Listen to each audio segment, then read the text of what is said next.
Back with another episode of Rising Rituals with Ray. The whole purpose of this segment is to give you a little juice, give you a little energy, give you a little guidance, a little focus to carry through with you along your day. I am a little earlier than normal today. I kind of like this time. I might keep this 8 a.m. time. But anyway, 8 a.m. Central if you're not in this area. But today, I would like to sew together everything that we have been talking about all week. I've been going through the fundamentals of mastery this week and the fundamentals of success. And I would like to sew it all together by talking about identity. So, just a quick recap. What we talked about was, who do you listen to? And deciding to listen to people who have what you want. Again, I am a reporter. I have spent tens of thousands of dollars to achieve this information. I've learned it, I've applied it, I've journaled about it, and now I'm bringing this information to you to help you along your journey. So you're not necessarily listening to me. You're listening to the people who I've gathered this information from. And I've been studying successful people since 2014. I have taken high-level programs with Tony Robbins and Dean Graciosi, paying tens of thousands of dollars to do that. So this information is something that I have gathered and cultivated over time through my own personal education. So you're not listening to me, you're listening to my report of what these successful people are doing. And as I reported to you, what's amazing is I'm applying the same principles. I'm doing the same thing right alongside you. And so who do you listen to? Do you listen to, Joe Schmo in the corner who ain't really got that much of a future ahead of him? Or are you listening to people who have what you want? The second thing we talked about this week was the teachability index. How teachable are you? How teachable are you? Those two questions, what is my willingness to learn? And what is my willingness to accept change? You might have a high willingness to learn. You can learn everything, but are you applying it? Are you accepting the change that comes with the territory of leveling up your life? Sometimes growth is uncomfortable. Ask a child. Growing pains, right? And it's true. Sometimes growth is uncomfortable. When you stretch and you grow and you expand, you have to create more space, and that creates physical discomfort. But guess what? It is for the betterment of you as a human being. It is for your future. So if you're willing to learn, but you're not willing to accept change, your teachability index is still 0, right? So 10 out of 10 willingness to learn, 10 out of 10 willingness to accept change. That is the perfect student mentality. That is where we want to be at all times. So when you're faced with a situation that you have to overcome, whether if it's a challenge or some kind of adversity or some kind of conflict, you have the choice, you have the consciousness, you have the wherewithal right then and there to stop and ask yourself, okay, well, how teachable am I? What is my willingness to learn? What is my willingness to accept change? Instead of being combative, and that's my thing. Like, I clap back. I always got something to say. But learning to use your ears and your mouth proportionately. You have one mouth and two ears, but yet we talk twice as much as we listen. It's disproportionate, right? Listen. Figure out what you can learn. And you don't have to always agree with everybody, but sometimes someone can offer a different perspective that will allow you to learn something. So what is your willingness to learn? What is your willingness to accept change?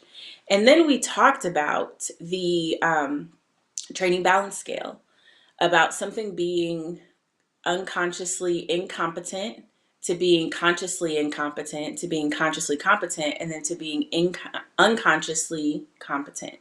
So the process of not knowing what you don't know what you don't know, to knowing, okay, that is something I don't know, let me learn how to do it, to moving from there to a space of, okay, I know how to do it, but I still have to consciously think about it to make it happen. And then to a space where it's just a habit. You don't have to think about it. It is ingrained in your neural pathways. You can just go ahead and do it, and it's not a problem.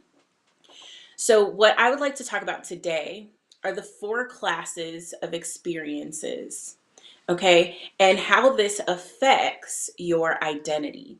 Your identity is who you, I don't want to use the word in the definition, who you view yourself as, the perception of yourself and often the labels you put on yourself, right? You ever just say to somebody, oh, I'm old, right? That is part of your identity now, because I am, you're exclaiming that in your reality.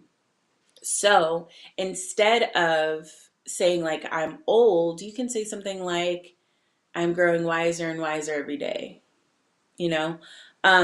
And it's very important to pay attention to what you say I am and whatever you put after that, because your cells are listening, okay? Whenever you say I am sick, I am sad, I am broken, I am, your cells are receiving that. And a quick way to get rid of it, erase, erase, erase. Just say that. Your brain is a computer. Control, Alt, delete. Delete that thing. You know what I mean? Get it out of there.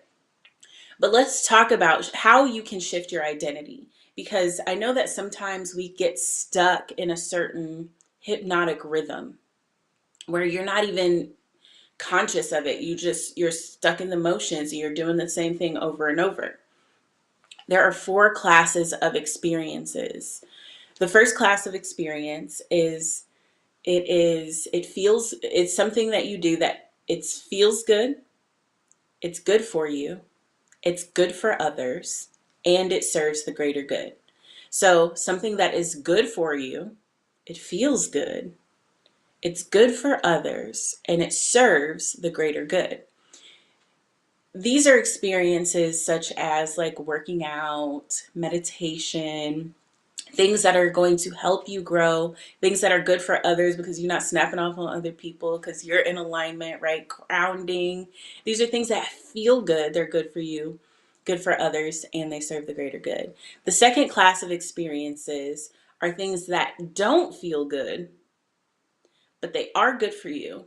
They're good for others, and they serve the greater good. So those could be things like working out, right? Some of the same things on that list. When you first start working out, your body is sore, you don't want to do it, your mind is giving you all these excuses of all the other things you could be doing right now. You could go back to sleep. I gotta read this book. Your mind will try to take control to prevent you from doing the thing that you know is good for you, good for others, and it serves the greater good. But it don't feel good right now, so your brain is like, oh, let's not do this, right? But how do you take a class 2 experience and turn it into a class 1 experience? Is through repetition. That's the only difference. It's through repetition. But a lot of times we can't get to the class 2 experience because we're somewhere in the class 3 or class 4 experience. Class 3 experience is something that feels good. Hear me now. Something that feels good is not good for you, is not good for others, and does not serve the greater good. Eating junk food, fast food, low self-talk, drinking and smoking and drugs and pacifying your emotions, sex addiction, right? This is where kind of that addiction starts to come in. And the reason, and we can talk about addictions tomorrow when we talk about the 6 human needs. Addictions come in because something is meeting 3 to 4 of your 6 human needs. And sometimes if it's meeting all 6 of those human needs, you become addicted to whatever that is. Now, what's amazing is you can transfer your addiction to something else by reframing and changing the perspective that you have of that situation. So again, class 3 is something that does feel good in the moment, right? But it is not good for you, it's not good for others, and it does not serve the greater good, okay? And then, okay, so what's a class 4 experience? A class 4 experience is something that does not feel good, it is not good for you, it is not good for others, and it does not serve the greater good. And it's like, okay, well, if it doesn't feel good, it's not good for me, it's not good for anybody else, and it doesn't serve the greater good, why would I do something like that? Because you're addicted. Because you're afraid. You're afraid of changing. This is why women get stuck in abusive relationships or relationships with men that don't value them or see their worth, and they get manipulated and they get stuck in those paradigms. The reason being is because it's so habitual at this point. The fear of change or the fear of the unknown overcomes you, and you stay in this survival mode, right? So in order to break free from the chains of a class 4 experience, you have to turn your class 4 experiences into class 2 experiences, or your class 3 experiences into class 2 experiences. And all that requires is reframing. And so when you reframe, you are changing your perspective about a person, place, thing, situation in order to get yourself to the next level, right? So instead of looking at something as a bad thing, okay, this is an opportunity for growth. That is reframing. That is an example of reframing. So in order to step into another identity, we talk about be, do, have. First, you must become. And it's like, okay, well, Ray, how do I become? I don't get that. How do I become something that I'm not? I feel you. I feel you. And this is how.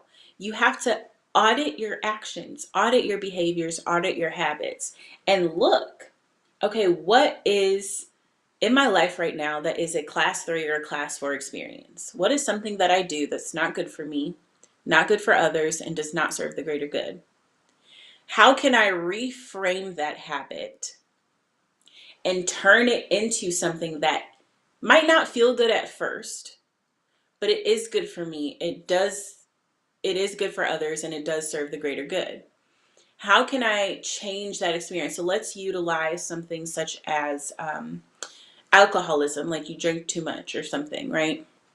And I have had clients that have been struggling with alcohol addiction, and through these concepts, through these tools, through these actions, have overcome that addiction.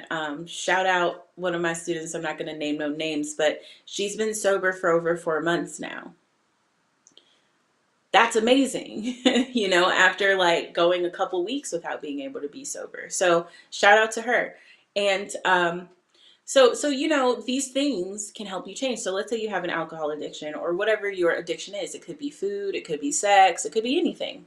We all have those habits. What is it for you? What is it that you're doing that is not good for you, not good for others, and does not serve the greater good, right? So let's just use alcohol for now. And let's say that this person is in a class 4 experience. It doesn't feel good, but they continue with this habit over and over and over. So in order to reframe, you have to add so much pain to the action and the habits that you have now. So much pain. Like you have to really future pace the pain. Like, yeah, it might suck right now, but what is my life? If I continue this habit, if I continue down this path, what is my life going to look like in 5 years, 10 years, 20 years? And allow that pain to really like sink and fall on your shoulders. Sit with that. You are literally robbing your future. You are self-sabotaging your future. Okay, so you have to feel that pain because we have to hit the pain threshold before we change, unfortunately. But what's awesome about the mind is the mind doesn't know the difference between what is highly imagined and something that is actually taking place. So when you create that pain in your mind, you are interrupting your pattern. You are creating that pain in your reality, and it causes the want and the need for change, right? Now, let's replace the habit. What can you do instead of drinking? So every time you think about drinking, just go for a workout, go for a walk, take yourself outside, take yourself out of the environment that typically will make you want to drink. Okay, so get up, move your body, because emotions are energy in motion, right? So when you're starting to feel those emotions rise up, cravings and things like that, get up and move your body. Change your scenario, change the scenery, change what's going on around you, and move, right? And guess what? That movement, it might suck at first because it's like, oh, I don't want to go outside, I don't want to walk, right? And you just like huff and puff and stump your feet. But after you do it over and over and over again, what ends up happening is you create a new neural pathway. And then that class 2 experience gets bumped up to a class 1 experience to where it starts to feel good. It starts to feel good. It's good for you. It's good for others, and it serves the greater good. Okay, I'm manifesting that that was helpful for somebody out there. Oh my goodness. So, thank you so much for tapping in. I have a busy day. I'm traveling today. But if you like stuff like this and you want to overcome a lot of the mistakes that people are making after their spiritual awakening, Sahat and myself wrote a ebook, Seven Spiritual Mistakes, or seven biggest mistakes after your awakening. But it's sevenspiritualmistakes.com. So go to sevenspiritualmistakes.com, get your free ebook today. And definitely come join us for the Light Masters Retreat, where we took about 8 to 10 weeks worth of coaching and crunched it down into a 4-day transformational experience to allow the routines, the $1 million routine that we've created, to sink into your physiology. So when you go home, you carry that momentum with you and your life is completely transformed. So if you're really looking to take your life to the next level, whole nother level, go to collectiveco.info/retreats. Thank y'all so much. I love you. I honor you. I appreciate you. And have a beautiful, magical, and manifesting day. And I'll see y'all tomorrow.